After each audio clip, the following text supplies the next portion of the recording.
What's up, guys? Jacob Rothenberg here, and I was actually thinking of different topics to bring up for my channel, but I thought to myself, what does everyone really want to learn about? What's everyone curious about right now with what I'm doing with fiction?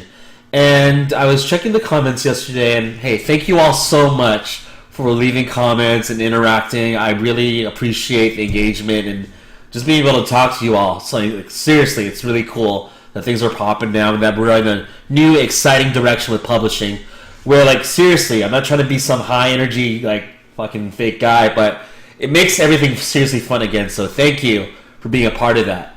One thing that came up, I saw a few times in the comments, is how to find a good ghostwriter if you're not going to write these fiction novels yourself. And disclaimer, number one, I am definitely not a fiction expert by any fucking means. I'm a beginner, okay? So remember, I'm just a beginner in fiction who is transitioning from nonfiction, and all I'm doing is showing you what I'm doing. It doesn't mean it's right, doesn't mean it's wrong.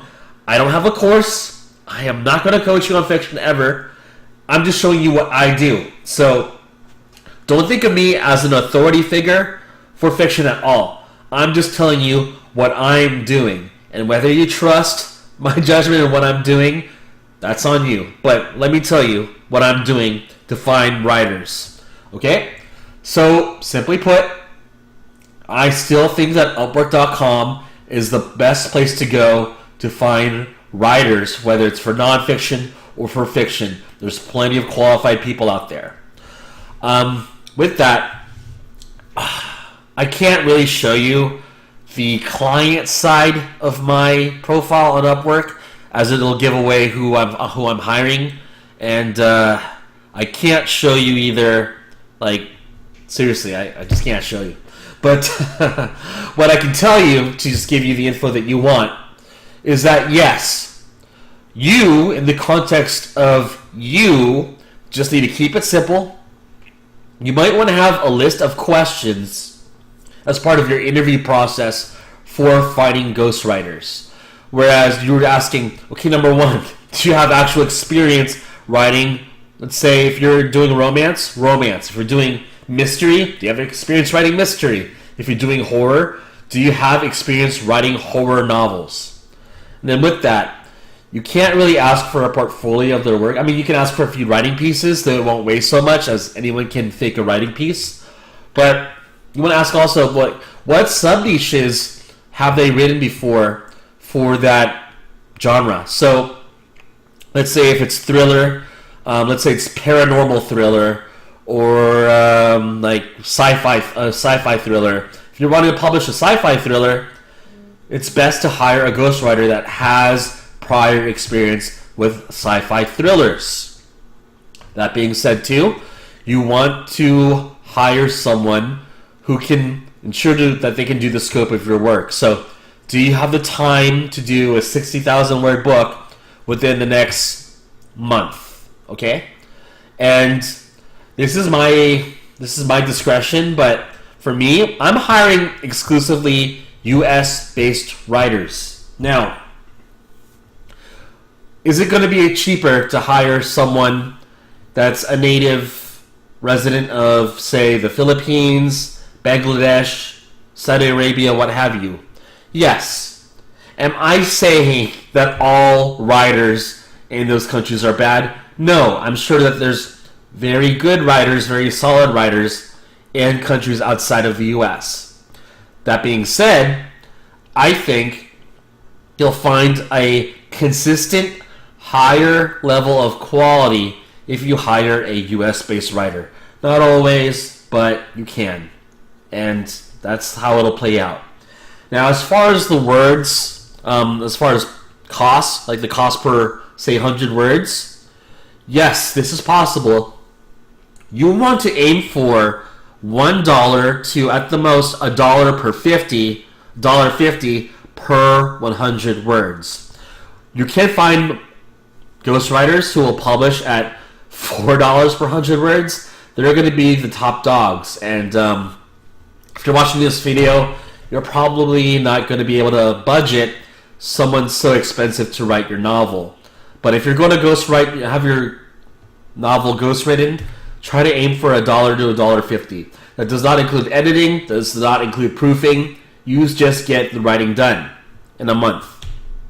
Now, that's the simplest way to go about it, and that will work for 97% of you. Just hire a ghostwriter on Upwork, screen them out with questions with an interview, and see how qualified they really are. Hire them and just make sure that they're on top of things. That will work for 97% of you. Now, what I'm doing is something a little bit more unique, and let me explain. Okay, my plan is a 6-book series that will be doing what's called a rapid release. Think about it. Is it realistic for a author to write a 60,000 word novel every 2 weeks? No. You are considered very lucky if you can release a novel every month. So, that's the trick behind, well, not even trick, that's probably not a good word to use, but that's the mindset I'm going towards, the methodology I'm going towards. I'm going to publish at a faster rate while retaining quality for every aspect of my business by using writers. I have a total of 3 writers employed, and I'll explain why 3. And I'll be able, with the use of 3 ghostwriters, do a rapid release of 1 novel every 2 weeks. Now you might be thinking already, and I understand what you're thinking, Jacob, how the hell can you keep the tone of the story, the writing style, everything consistent if you're going to hire 3 different writers? Here's the catch that I'm doing. What I'm doing is we have 1 primary ghostwriter.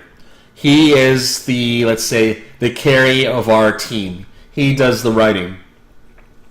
He's doing the writing for book 1. Okay? Now, I have 2 other ghostwriters that are working on 2 separate novels for the series. They're good writers, but the main writer is the best writer of the group. So, what's going to happen is we'll have the novels written, 2 and 3, and then the main writer is going to rewrite the content so that it matches his or her writing style, the tone, the story stays 100% consistent, there's no plot holes or anything like that. Now, why are we doing that?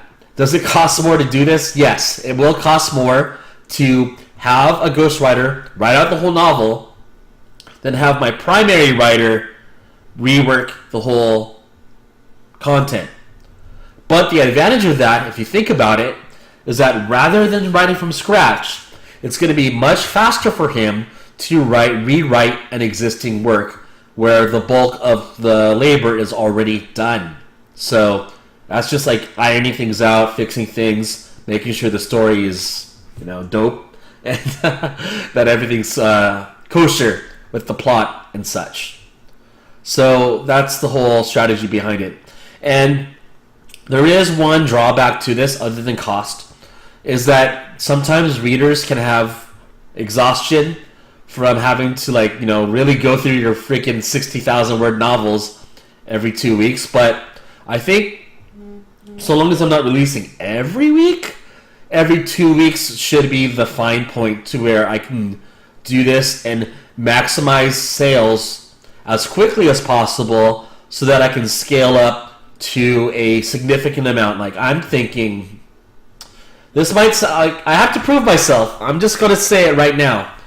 I am really under the belief I can reach $50,000 per month profit from just publishing by the summer. Let's say by July. $50,000, not counting my nonfiction, just fiction publishing. $50,000 per month. It can be done. But for that to happen, number one, the content has to be ultra quality. Now, the ebooks, they're starting off at $2.99. You can only get away with releasing your fiction novels at $2.99 as a beginner, as a starting author, if your quality is dope. All right, it has to be everyone's gonna like romance readers can tell. Okay, they're gonna notice, like they will notice this, that number one, the cover is awesome. It's got a exclusive model hired just for my series, and they know who this model is, and they'll know it's not stock. Romance readers will know whether you're using a stock image or not. They're voracious. They go through hundreds of romance novels per year. They will know whether you're using a stock image or not. In my case, they will know that I'm not only just using a non-stock image. It's a model they'll be familiar with that I have the exclusive rights to use for my series. And that alone can warrant me the $2.99 release price in comparison to just coming out a little bit lighter at 99 cents. So that's why I can get away with it, and that's why I'm having success with pre-orders, along with the fact that I've got a big funnel of leads with my email list. Okay?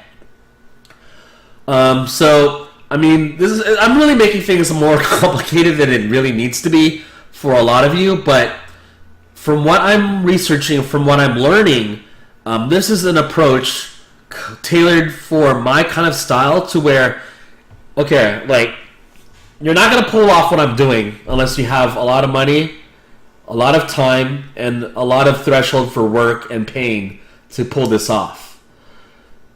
And hey, nothing is set in stone that I'll actually succeed. Let's just put it out there. Like, this can still like fall back on me hard.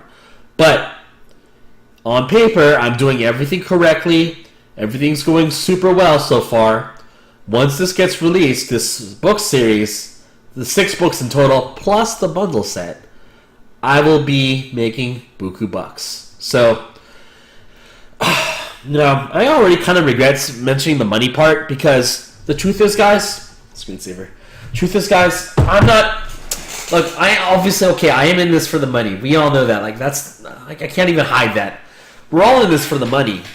Don't get me wrong, but you have to be also in this for yourself. So, guys, I really had to do this as I felt it was the right thing to do with my business. I knew I had to change things with how I approached Kindle publishing.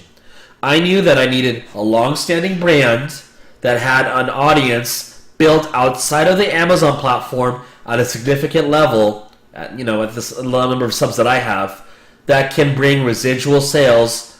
And I am working hard right now, and I'm working super hard right now.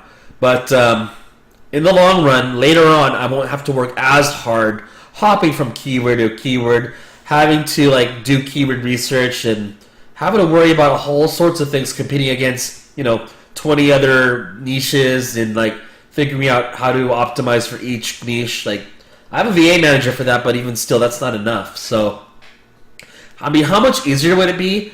Big picture wise, one brand, one pen name, one, maybe 2 series, and that brings you more money, a lot more money than what's ever possible with nonfiction.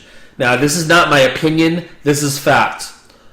If you make it big in fiction publishing, you will make more money beyond what is ever possible with nonfiction. And best of all, you can do it completely white hat.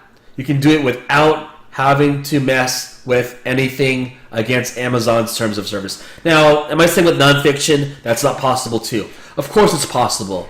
But the reality is this, guys, and let's just put it out there. Number one, review swaps are easy to use. It's easy, it's convenient, anyone can do it. You can figure out how to do review swaps in a matter of minutes, all right? We already know that. The stark reality is that it's so easy that I think a lot of us kind of get crippled by using review swaps, and we rely on it. We fall back on it too much. So, I mean, yes, it is. I know people who do very well in nonfiction who no longer have to do review swaps, that either spent the money to build a list, or they spent the money to build an audience. There's really no other way to go around it. But I also know, in the context of people watching, you might not have that capital to produce, a list of a lot of subscribers. So from there, truth is, if you really want to make the big bucks in nonfiction, you're going to have to publish a lot of books. And that will either cost a lot of money, or you're going to have to do a lot of writing. And so, I'm going to be honest, guys, and I always say that, but it's true. Like, just listen to me. I'm telling you the truth. It's going to take at least between 100 to 200 books to make a consistent six-figure income on Amazon year-round. Okay? And that's probably having to use review swaps. With no review swaps, it's going to probably take a lot of books. Okay? A lot of books. Whereas with fiction, from what I'm doing, I'm on the chase towards doing a six-figure income with fiction publishing that can be done with as little as 6 books plus the bundle set. So why not just do that? Why not just do that? It'll save time. It will save money in the long run.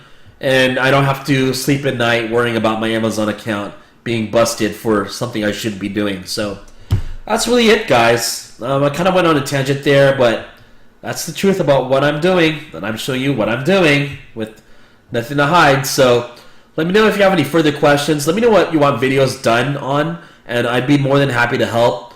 And guys, this is your channel, so really ask me what you want me to talk about on the channel, and I'll go over it. So leave comments, leave likes. Hey, those unlikes, they actually help my rankings with the algorithm because it's considered engagement. So please unlike this video. Please unlike it. Helps me with my rankings on YouTube. So till then, guys, take care.